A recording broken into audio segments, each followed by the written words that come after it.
Hey everyone, welcome to episode 149 of WP Roundtable Show. My name is Kyle, doing WordPress stuff for easy digital downloads here in Jackson, Michigan. I'm joined today by Mr. K.Adam White. How are you doing today? Doing quite well. Glad you could join me. How's your day going so far? It's been a good day so far. Moving into the late afternoon, evening, but having a good one. Yeah, that's right. Yeah, you are in the same time zone that I am. Actually, not all the guests are in Eastern time zone, but thank you for taking time out of your day to join me. I look forward to our discussion, as I have for a long time. You've been on my list to get on the show for ages, it seems, but I only got around to asking recently. Thank you for accommodating. Oh, thank you for having me. It's a pleasure to be invited. Yeah, I appreciate it. There's quite a few things that I hope we can touch on because you've been involved in a lot of different stuff. Been doing WordPress things for a while and contributed to some high-profile projects. You have a lot to say that I appreciate. And so I'm hoping we can touch on quite a few things. And I'm sure I will not run out of questions today. Before that, let's talk about our quick picks of the week real fast. This is just part of the show where each of us shares something that we've encountered recently that we think is worthy of sharing. And for my part, I encountered an article which relates to a presentation that was given at Pressnomics. Specifically, Sean Tierney of Pagely gave a talk at Pressnomics. I don't remember. Were you there this year, Kat? I was not at Pressnomics, no. Okay. It sounded like a good time.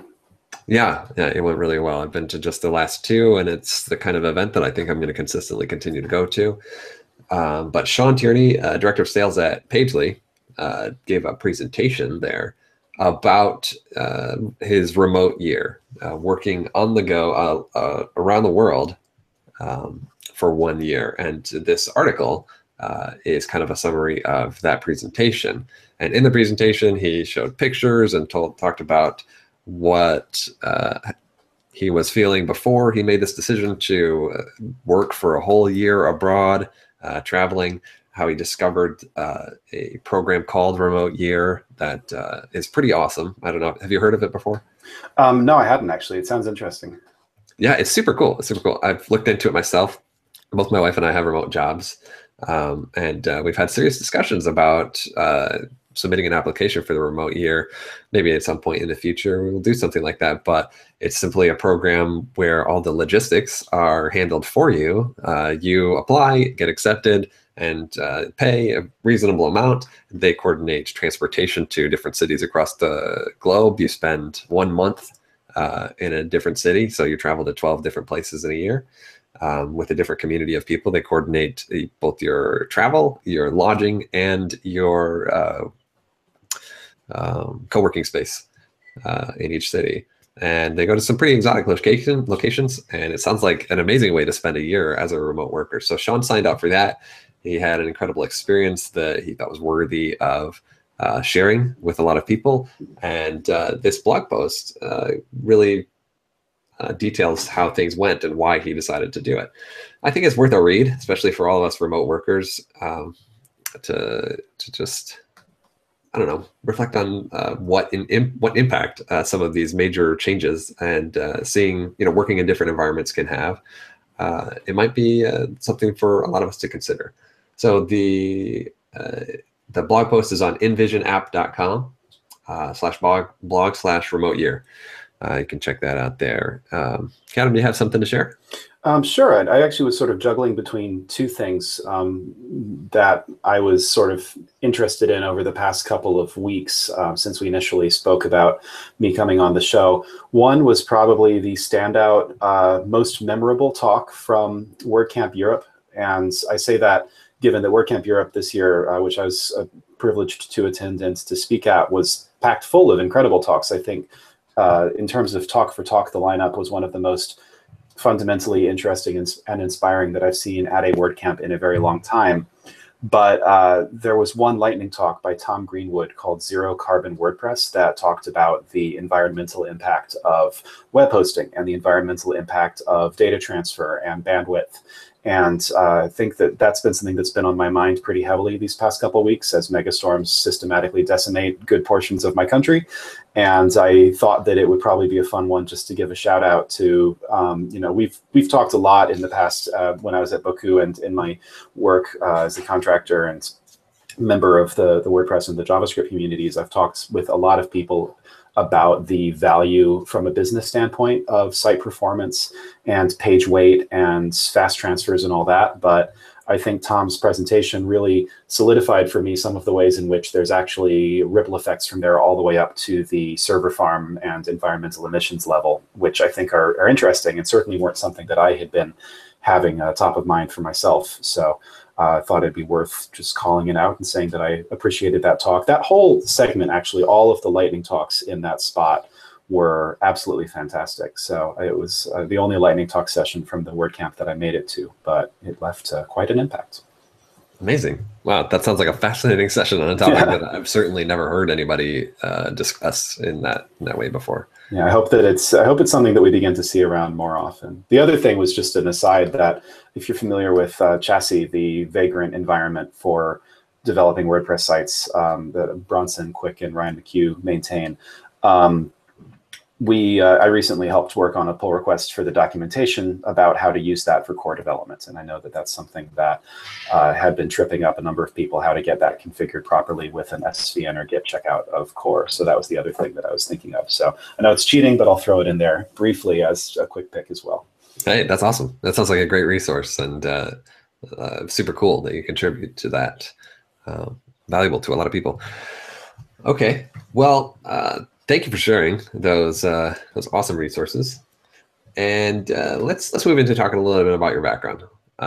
There's a lot that you've done in recent years, and you've been involved in some prominent projects. But let's back up just a little bit and learn about what you were doing before. And if we could, I'd like to start like before your career really was on track and going anywhere, when you were young and had ambitions and said, this is what I want to do with my life. What were you doing at that time? And what is it that you wanted to accomplish? And how'd you go about doing that? It's a good question. I think that one of the things that my parents would say marked my youth was an enthusiasm for different things. So I think at various times I was pretty convinced I was going to be an English or a history professor just because I was really enjoying those subjects. I've always done art, and so I was looking for a way to continue doing that. In college, I actually studied Japanese literature and history. Largely in translation. My Japanese is abysmal, unfortunately. I'm hoping to improve it and do some travel in the coming years. But it was a program that let me sort of study a bunch of different things. And I've been interested in the way that different subjects interplay, and largely been more interested in interdisciplinary studies than kind of rote-focused courses. What that meant was that when I graduated, I was looking at the things that I knew how to do, and the thing that I knew how to do best was interfacing between different types of discourse or communication or person. And the thing I knew how to do second best was art. I'd effectively minored in computer animation. I'd always been interested in drawing and sculpture, and I'd been doing a lot of creative work on my own, just out of personal passion throughout my time at college. So when I got out, I was thinking about things I wanted to do. I'm hugely inspired by the work that people do on animated film, both traditional and 3D, as well as work in video games. And I actually moved to Boston because I knew there was a pretty strong indie video game development scene out here. And my goal, I guess, as I would have stated it then, was to get a job doing video game art or design in some fashion. I came out here, I actually got very lucky in that I was very quickly able to make some good friends in the local game development scene, and learned pretty quickly that most of the people that were already in it were much better at art than I was. Additionally, this was right around the time that the economy took a nosedive, so no one was really hiring per se. And I found myself not really having a good sense of how to pursue my ambitions in summer of 2008. And I actually started working for my friend Joey, who had a small company called Goose Rock Design, originally based up in Portland, and the one on this coast in Maine. And I started picking up overflow work for him for small web design projects. I was building sites for local restaurants and businesses and business owners and small sites for individuals. And just sort of figuring out my way as I went. I had passing familiarity with web design and HTML and CSS from osmosis in college. Wasn't something that I'd formally studied, but I had my own website. I think actually my introduction to WordPress was in the dining hall, one of the sort of surrogate, secondary dining halls at school. I was looking over my friend's shoulder at their website as they were editing it. And I said, oh, that looks really slick. What is that? And they said, oh, it's WordPress. And so I went home and tried it out. And yeah, I'd messed around with things a little bit, but largely I just kind of started trying to make ends meet and pay the bills by picking up cheap Craigslist work and working for Goose Rock Design and trying to build stuff. And I got very lucky that most of the time I was charging little enough that the clients sort of forgave me for taking on projects that I didn't know how to do and figured them out as I went. And over time, I was able to get through a complete lucky happenstance. I got a temp job doing data entry at a travel agency, which doesn't sound like much, except 4 years later, I left that travel agency as their lead interface programmer. So it was this wild ride of finding an organization that would say, all right, you have some aptitude and ability for building websites. You also have manual labor. We need that right now. And then realizing as I continued to work within the content team on that site and began to work more and more with, as I was developing my skills externally, doing small PHP and jQuery and WordPress and small websites using those tools, I began to build custom pages and functionality that we needed that the developers at the travel agency hadn't had time to put together. And so eventually they recognized this and they said, wait, this is an interactive landing page with all of these scrolling collapsible sections. We never built a template for that. What's going on? This was when they realized that their CMS allowed for the injection of quite a lot of JavaScript content. And I was taking advantage of that to build custom landing pages. And so they brought me in as a developer formally. And from there on, I kind of had the opportunity to learn from really excellent mentors around not just how to muddle my way through and build sites, but really how to think about good architecture and design, and to start picking up some real programming skills in addition to the kind of piecemeal as demanded knowledge that I picked up when I was doing small web projects beforehand or building websites for indie game companies. And from there, I had the opportunity to jump literally next door, actually, in Boston. It was on the same intersection to a company called Boku, where I was for about 4 years. And they're an expert JavaScript consulting agency. And around there, I was surrounded by some of my best friends and some of the most inspiring people that I know in the web community. And really felt like I got to take off at that point around what I knew from the JavaScript standpoint and the degree to which open source was a critical component of the things that we do on the web. And that's when I'd been contributing, not code, but I'd been participating in the WordPress community since about 2010, 2011, prior to joining Boku. But it was while I was there that I really started to get more involved as a developer. Mm-hmm. That's quite a ride. I wonder what your comment would be on when you were moving along this path, finding, where to apply yourself. Originally, this wasn't what you necessarily strictly envisioned or were shooting for, but opportunities came along. Would you say that, looking back, you were more reacting to the opportunities that came your way, or really deliberately seeking something that applied your skills the way you wanted and eventually found the right fit?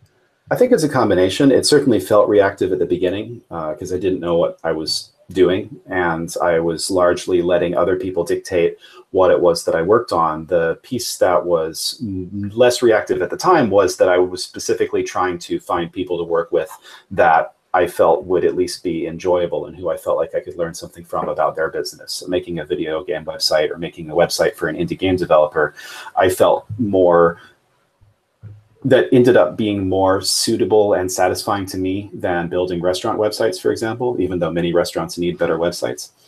And I think it was over time, as I began to recognize that I was deriving the same or more satisfaction from solving engineering challenges as from the web design and Photoshop and animation work that I used to do.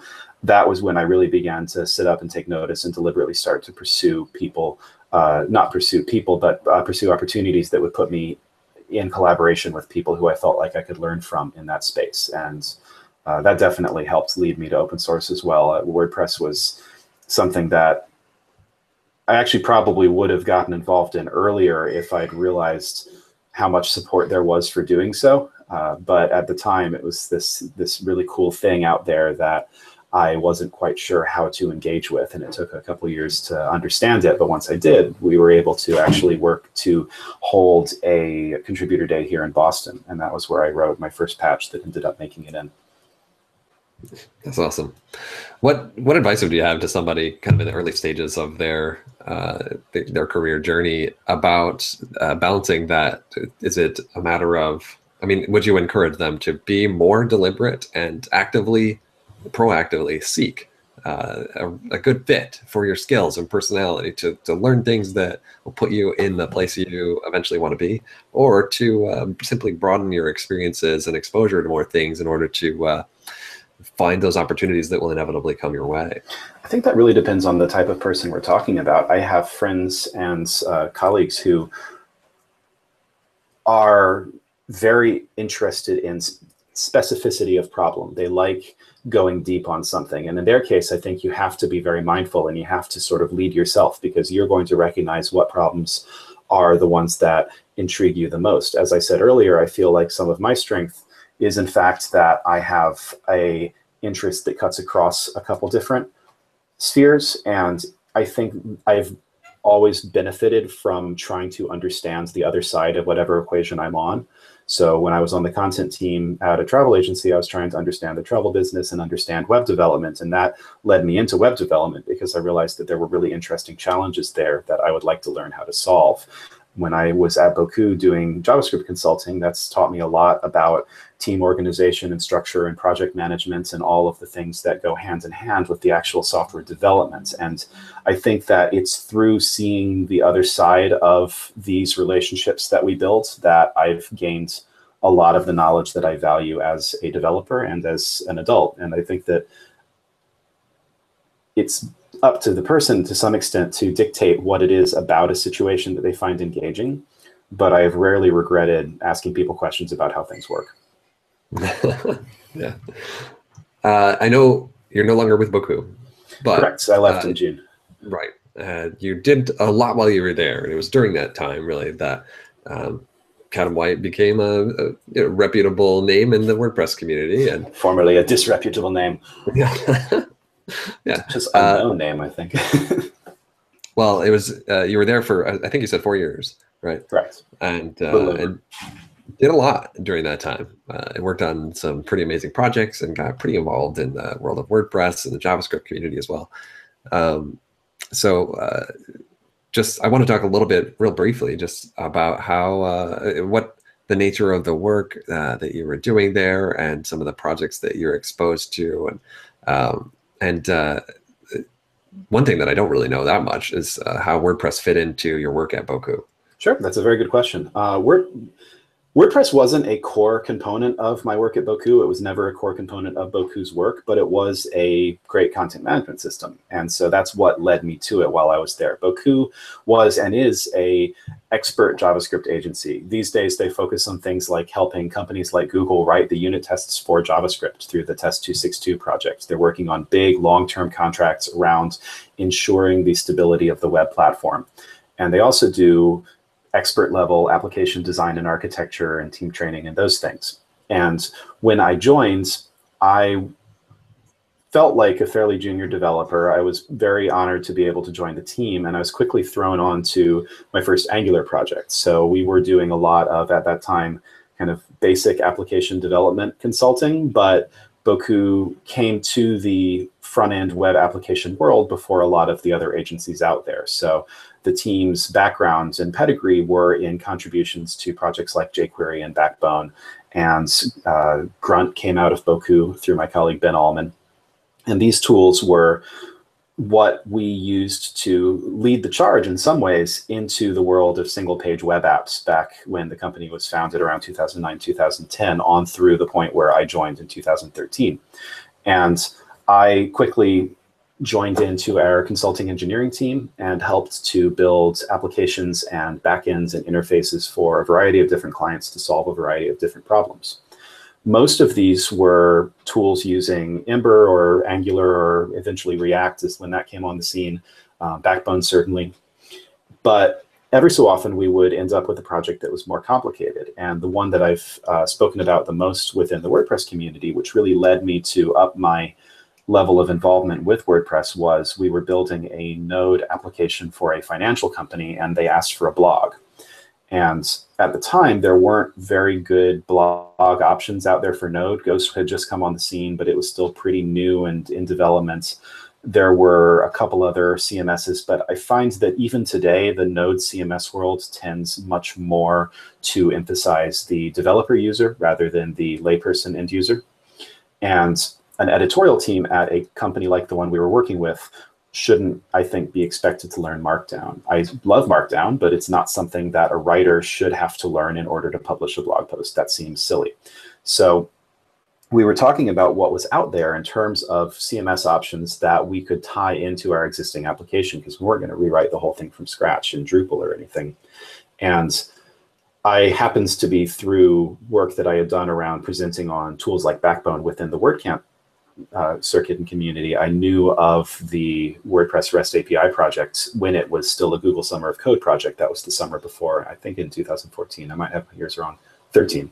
But in the spring of 2014, I thought, hey, we could probably use WordPress to flow our data into Node and use that for a content management interface that all the authors and writers for this company can really get behind, and got involved in that project. And that was the point at which it wasn't the first encounter that Boku had had with WordPress, but it was probably the most architecturally interesting to date. And since then, we did a number of projects in the subsequent 4 years around things like front-end site load performance, or application design and application API design for data visualization applications built on top of WordPress. But that was my first exposure to it at Boku. It was about a year after I joined, when I switched from strictly building single-page apps for client backends and started working on something a little more public-facing that had to have an editorial component. So WordPress came in and became relevant as it became a tool that complemented the existing tool set that we had. Fascinating. So you were a pretty early adopter of that project, and I assume through that process you began to contribute back to the project. Yeah, I started using it around version 0.9, and I immediately started opening bugs and pull requests because it didn't do what we needed it to do. And I'm pleased that I think their site probably still use it. I don't know if they like it anymore, because I don't think they've upgraded to version 2. And I think there's a lot of things that we got right in version 2 that were kind of in nascent development in version 1. But yeah, I've been using it for a long time. I wrote a blog post back in the spring called 3 Years with the WordPress REST API, and it really has been now 3.5, and that feels like a very long time. Yeah, that's incredible. There's not that many people or projects that would have that to boast, I think. Okay, so you began contributing a lot to the REST API project, got pretty involved, and I think you said that this was the most prominent or significant project that you really got involved in, WordPress related, though you have contributed prior to that, right? In small ways, yeah. Sure. I've still not actually shipped that many patches by count. Just one of them happens to be the API that Rachel Baker committed for 4.7, which was huge. So from a lines of code that have my name somewhere in the props commit message standpoint, I've done a lot, but I feel like I've still been just a very small portion of the REST API team, which was really led by Daniel Bachhuber and Joe Hoyle and Ryan McHugh and Rachel Baker. as well as WordPress in general. But definitely the API is the most notable thing that I've been involved in. And it's been a lot of fun to be involved in that project. Well, it's been an amazing project and a really impactful one. Something that was, and just like there's projects right now that everybody's talking and blogging about a year and two ago. All we were talking about is this REST API thing that's coming and how it's going to change WordPress and how much help is needed and big decisions to be made at the time about when does it go in and so on. And that was really interesting to follow. I wasn't involved in it, but absolutely, like all of us were watching and listening. So we're now at kind of an interesting point where it's been in core for a little while, and a lot of people had comments on what this is going to mean, and some people thought this is going to be amazing. It's going to change the web. It's going to change WordPress, and so on and so forth. And other people express skepticism about whether it's ready or whether it's going to make the splash and live up to the hype. What do you think now, looking back, that it's been in core for a little while? Any surprises about it? I don't think there's any surprises. I personally never felt like it was going to completely change the world. What it has done is it has enabled people to build plugins and applications that interface in WordPress in interesting ways more easily. And that's a long tail benefit. It's not something that we've necessarily felt deeply in the core WordPress theme and plugin community, but it's enabling people like, for example, Yoast or many other major plugins to iterate more rapidly. And I see that as being a huge benefit and a huge win for the community to be able to have these tools available out of the box that they can combine in order to create the interfaces and the experiences that are really going to let them build the plugins that drive WordPress's value for end users. I think that it's definitely something that's going to be relevant for upcoming projects like Gutenberg. There's a bookmarked tab in my browser about open API issues that we need to be able to step up and help out with. There's a lot of additional development that can happen around the other focus areas in core, such as the customizer, which I think our API endpoints really have the opportunity to support in a very mindful way. The downside is that API design should take a long time compared to a lot of other types of work because it's a little bit less intuitive than UI design often is. It's a little bit harder to focus test, and there's a lot of negative penalty both from performance and a developer satisfaction standpoint if you get things wrong. I think that the thing that I'm actually the most pleased to see since the API landed is that most of the complaints about it from a developer standpoint have been limited to a couple specific areas, things that were missing, like batch handling for multiple post types in one request, or the ability to limit the fields included in the response, kind of core infrastructure components of the API that we have the opportunity to mindfully improve in the next cycle or two of development and really improve this tool in a way that cuts across a number of different types of application that people might be building. By and large, there haven't been a ton of really significant drawbacks. I don't know that I could say that there have been any major drawback that I've been aware of for when it was in core, except for a security issue back around February. And that was fortunately responsibly disclosed and certainly mitigated before it got to be a bigger problem than it was.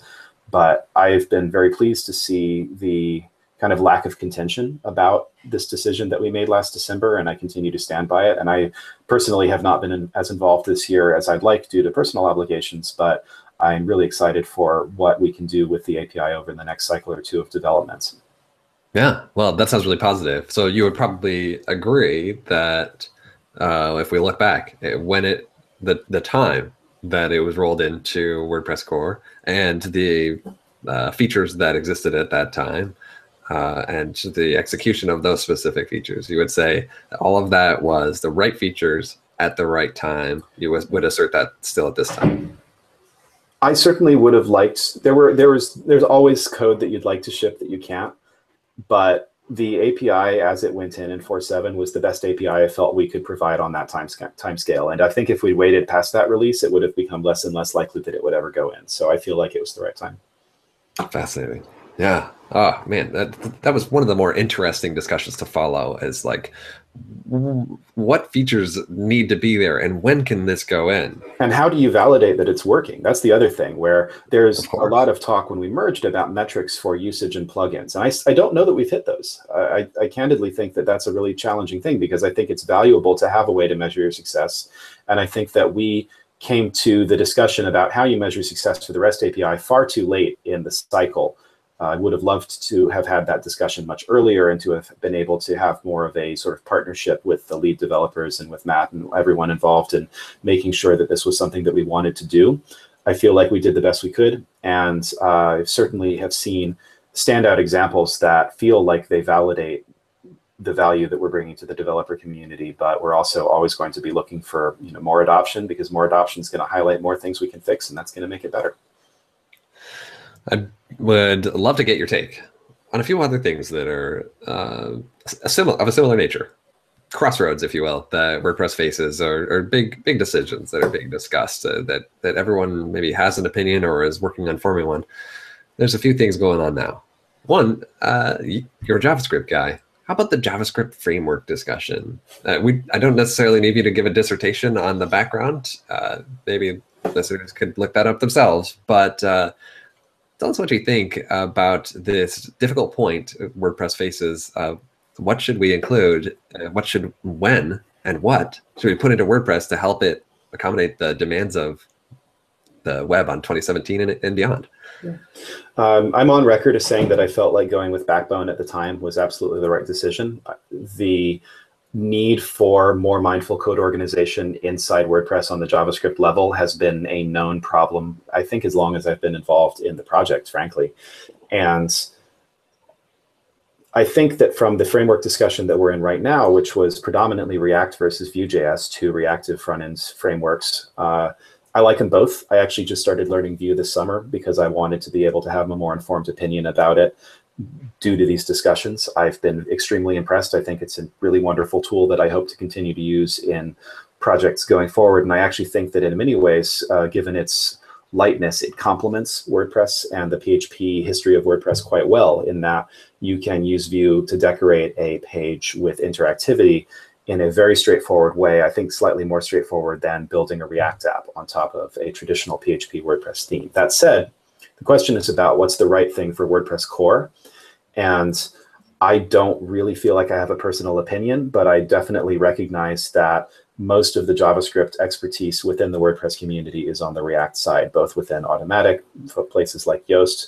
There are a lot of companies and agencies and developers, 10up, Human Made. There's all companies that I know that are working with React in a very mindful way. And I think that that's significant. So there has been a lot of discussion about the framework debate. I know that there was a provisional solution to it that has been delayed being announced due to reasons outside of our control.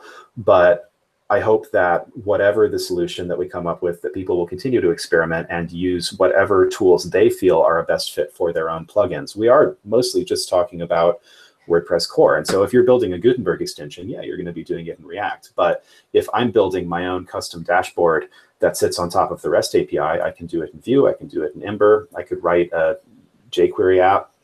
There's nothing stopping me from going down any of these routes, and I don't feel like any is actually preferable to the other at some level. I feel that it's very important. Within WordPress, I've always deeply admired the way that you can learn at your own pace, and the way that as a person building things with WordPress, you can engage with that on whatever level you feel comfortable. So if that means using a different framework than what Core has picked, go for it. We're building plugins in React, and Core's got Backbone. No one's died as far as I know. That was maybe a little dramatic, but well, it does remind me of like something that has been something I have thought a little bit about, that it seems like we're approaching a time, but maybe not quite there yet, similar to where WordPress has been in the past, where maybe some pain is felt that really pushes for this inclusion of something like, Backbone or jQuery. Before that, there were problems plaguing the platform, and including this JavaScript in Core effectively solved a lot of those problems, really made a big step forward. And it doesn't seem like we're feeling the same level of pain because it's not in core yet. Although with the way the feature needs of websites today and tomorrow are coming in, it's likely that we will begin feeling a need for this in greater intensity in the coming, in the near future. It's just, how far off base am I, do you think? I don't think you're necessarily off base. I think that there's a little bit of nuance to it, though. jQuery and Backbone, for example, solve fundamentally different problems. jQuery made it so that you could write code that would actually work in a predictable way across all of the different web browsers that we had in the 2009 circa era. And that was a tremendously powerful tool for dealing with the fact that every browser implemented things differently. I think that the modern browser landscape, thankfully, has evolved tremendously, and the amount of investment from Microsoft and Google and Apple and the browser vendors of the world, Mozilla, shoot, can't forget them. Firefox is amazing, and I just think that the degree to which all of the browsers and all of the people who build the web platform have come together to recognize that there is a proper way to do things has been really, really beneficial. And so that's been the origin of things like you don't need jQuery, because now you can write code that is going to work the same way in multiple browsers. That said, Backbone represents a completely different challenge. Backbone is a solution to the fact that if you're writing DOM code, it gets unwieldy. And that's true whether you're writing it natively in the browser or whether you're using jQuery. And so you want higher order abstractions for common actions to make it so that you can gather your code into easy modules. I personally think that the way of thinking about data in sort of a one-way data flow, particularly with a store like Redux or Vuex that you get with React or Vue, is amazing. I find that I like Redux probably more than any of the Vue libraries it can be paired with. I just find it to be very easy to reason about. And as a tool that it's also a great example of good documentation. There is great written documentation for Redux. There are great video tutorials. It is clearly explainable, and it provides a good contract for building things on top of it, like Redux Saga or Redux Thunk, to handle things that might fall outside of its normal synchronous nature. And so that way of flowing data around, I think, encourages more maintainable architectures than what Backbone did in its day, which is why it has largely replaced that solution. But it's more an architectural paradigm than it is a library. I really do believe that there's nothing about WordPress that forces us to one library or the other beyond community buy-in. And there's nothing about having React and Core that would prevent me from writing a theme that used Vue. And there's nothing about using Vue or my new custom framework.js in Core that would preclude us using React and plugins and building things in a way that works. I think that the way that we have evolved as a community around JavaScript application development and packaging and architecture in the past 8 years or so that I've been building JavaScript things for the web, we're in a really good spot, and we have a lot of tools available to us. So it's a bigger question of what tools you're interested in learning and how you feel they might be applicable to the problem, and understanding that there are differences in the suitability of one of these tools to one problem domain or another. I think that's much more intriguing to me than particular questions of library. And as a result, I think that the important thing is for us to keep open minds so that we can learn about different solutions to problems and know when to reach for one or the other when we're building things on top of this platform. Are there negative consequences, do you think, if a decision to bring something into core is not made for a very long time? There are, because I think that the biggest concern that I have with WordPress as a project right now is stasis. I feel that the 4.8 cycle was not as productive as many before it.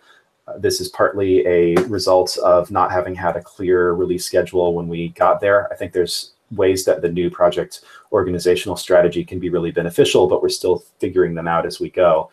And I think that it's important to have common ground when we're talking about things like how to build a new feature of WordPress. So I think that there is benefit to making a decision in the midterm. I wouldn't want to put this off another year, but I don't consider it to be a problem that we have tallied as so long as we have right now. Interesting. Well, that's a fascinating topic a little bit, but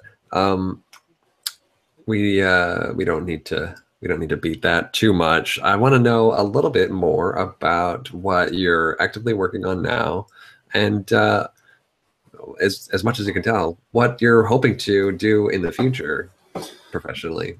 That's a good question. I have been this summer working on projects around figuring out how to integrate some of these tools into WordPress in a robust way. For example, if you have a React rendered theme and we have a shortcode coming through from the backend, we're going to get some of the rendered content for that in the content, that string of content of HTML that comes back from the API.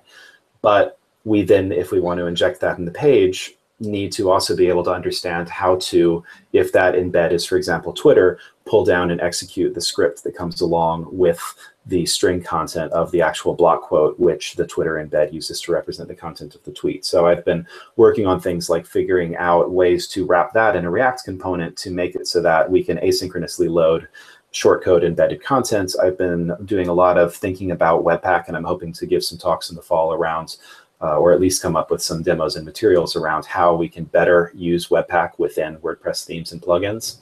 And mostly just been taking a step back from work entirely and actually having a little bit of a summer break. So it's a combination of those things. That's pretty cool.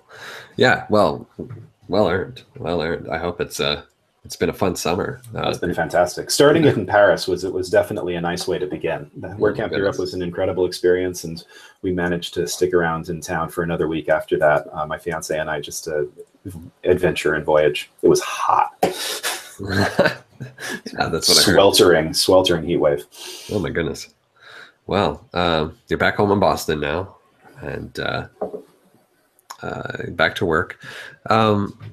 So as our time is somewhat wrapping up, just a few more things I'd like to touch on. You do a lot of public speaking. Actually, you've given a lot of great presentations. I've seen my fair share of them. They're always enlightening. You cover quite a variety of topics. I particularly enjoyed your keynote presentation at WordCamp Boston this year, democratizing software. Very eye-opening and inspiring. So you cover quite an array of topics in your presentations, and it seems to be something that is important to you to participate in events and engage the community in that way by speaking. That's something that you value and plan to continue doing a lot. I would not be, as I said in my talk in Boston, I would not be a web developer if it wasn't for the web development community and the WordPress and JavaScript communities, respectively, in particular. So I do put a lot of value in it. I started speaking when Kurt Eng, one of the former leaders of the Boston WordPress meetup group, basically baited me on Twitter into applying to WordCamp Boston 2011. It was my first presentation of that sort. And it got a good reception. And so I kept doing it because we are, as humans, people that like positive feedback. And I'm just very grateful that I have continued to have things to say that people seem to benefit from. I think that some of the most meaningful feedback I've ever gotten on any of my work were people, for example, coming up to me at WordCamp after parties and telling me that some of my presentations on Backbone really helped them get it and really helped figure out what it was and what it was for and how they could use it, because that was something that I struggled with so much. And I remember the moment when Arias Stewart, a local developer here in Boston, who's I think now at NPM, was giving a talk on Backbone, and I finally, it made sense. There was this moment where everything came together. And I think that those, for many people, you can get that through reading documentation or watching tutorial videos on YouTube. But for a lot of us, we pick up those things through those more personal in-person experiences of listening to someone at a meetup or a conference. And so I do consider it to be important to get out there and to participate in that community. It's something that I've been very grateful that companies like Boku that I've had the opportunity to work for have supported and encouraged in their employees. And it's certainly something I'm looking forward to continuing to do where I end up next. Mm-hmm. Are there any, looking back, any WordCamp talks besides the ones that you've already mentioned, which really stand out as highly impactful presentations that you sat through? Maybe your favorites, the ones that you always reference, the ones that inspired you, or made a big difference? Yeah. I've had the opportunity to go to a wide variety of conferences, not just WordPress ones. And so some of the ones that are coming to mind are from other types of conference, like this event, CSV Conf in Berlin, which was all about data. It was named after CSV, the comma separated value spreadsheet format, but it was about wrangling data. And I was there to present about the REST API and WordPress and its suitability as a tool for storing data. And I wouldn't say it's the best tool for storing data, but we've done it successfully. So I kind of wanted to say that. But there was this one talk, I'm blanking on his name. I'm sorry. It was a talk about the Cairo transit system. And it was a talk about the difficulty of putting together I'm just going to look it up because I want to know. I should know this. This is, of course, on air, so you can't edit out this awkward silence. Shame. No big deal. Mohammed Higazi. Mapping the unmappable was one of the talks, and it was about how you build a transit application for a system with emergent user-originated transfer points, where buses are not scheduled the way that we might expect them to be in Boston or New York, and transfers might be you get out the side of a bus at the top of one road, you walk down an embankment, and you get into one down below on another road. There's no other infrastructure there to indicate that it's a bus stop other than convention. And it was this great presentation about the difficulty of putting these arbitrary, abstract, logical constructs on irrational, well, not necessarily irrational, but unpredictable and emergent human behavior.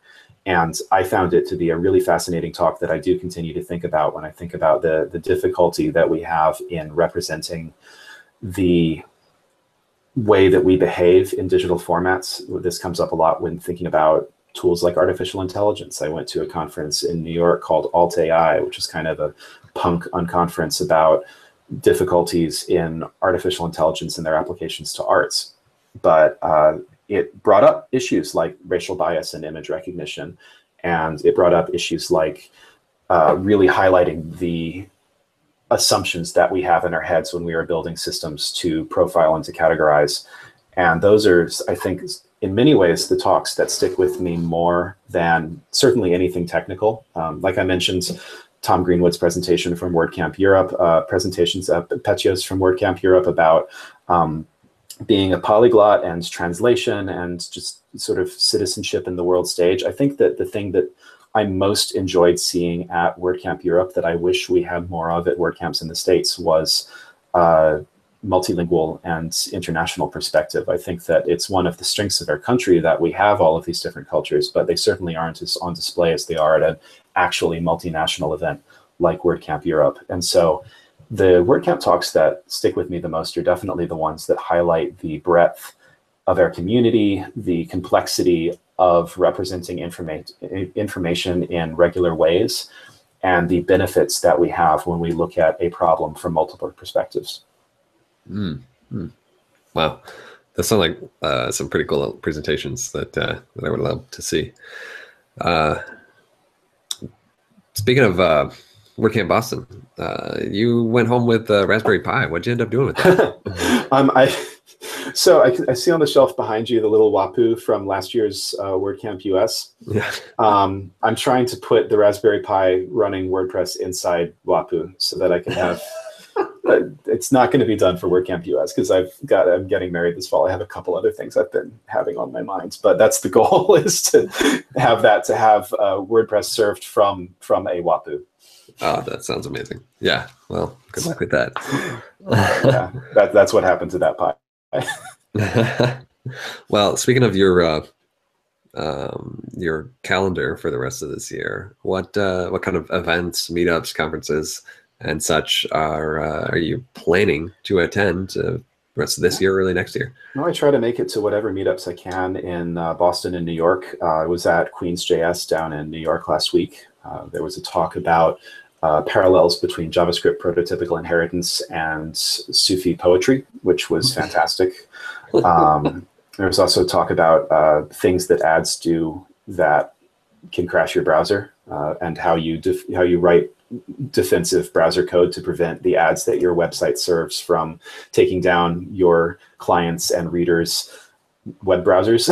And so went to those, try to make it to WordCamp Boston. I'm not doing any conferences until late November, early December, just for personal reasons. I've got some things to plan myself that I need to spend some time doing, but I'm really looking forward to going to WordCamp US this winter, and we'll see what happens early in 2018. There's a conference on JavaScript testing that I'm thinking about trying to make it to in February. Wow, JavaScript testing. Hey, but that sounds pretty cool. No announced or confirmed intention to speak, but probably we'll be doing that again at some point. Oh, I'm sure, no doubt about it. It does seem like there's in the New England area, you have quite a lot offered in terms of tech conferences and events. And yeah, there's a lot. I think in 2 weeks from now, there's 2 or 3 events in Boston. There's some React events going on. There's some Angular events. There's always a WordCamp somewhere because we have them everywhere now all the time, and I think that's amazing. I'm hoping to make it to more next year. I'm really hoping to maybe get to some that I haven't been to before. I really wanted to attend Montreal this year, but wasn't able to make the trip. So just trying to continue to experience the breadth of this community that we have. But New England is great because we have a lot of stuff, and it's usually pretty close together. I'm a Midwesterner originally. I grew up outside Chicago. So the notion that everything is kind of accessible within about 4 hours by train is just lovely, and I can get all over the place in a way that I couldn't back out in Illinois. Right, that's true. That basically gets you to the other side of Chicago. Well, it depends on what, how bad the L's doing that day. Right. Jeez. Awesome. Well, here's another question for you. Do you have any good suggestions of guests that I might have on the show in the future? Sure. I think that when Aaron Jorbin presented, he mentioned Courtney O'Callaghan. That would be someone who would come to mind for me as well. Also, maybe Mel Choice, one of our other great Boston WordPress contributors, designer of 2017. Currently scheduled. Oh, good. That's excellent. If anyone else comes to mind, I'll let you know. I appreciate that.